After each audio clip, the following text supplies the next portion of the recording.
Hi, Dr. Quibell of MDTLC here today to talk to you about biostimulatory filler. There are two fillers that are available in the United States that actually cause a phenomenon called biostimulation. This is a process when we inject something either into the back of the hands or into the face that after a period of weeks, it's like fertilizer or grass seed. It makes your body grow new collagen. Not new grass, but new collagen. And if you saw the back of my hands, I've only treated one of my hands with a syringe of Radiesse. And it's pretty obvious which one I treated. The surprising thing is that I treated this hand over 5 years ago. So you can see the veins are less prominent here and the volume is better.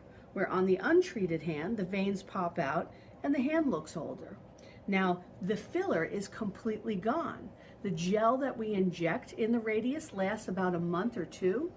And once that's reabsorbed, the crystals called calcium hydroxyapatite, they build new collagen.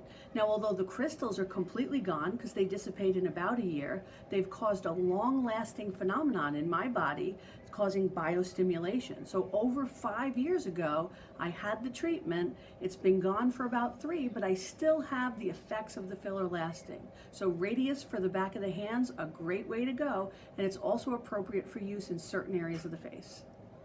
Dr. Quibell, thanks for listening.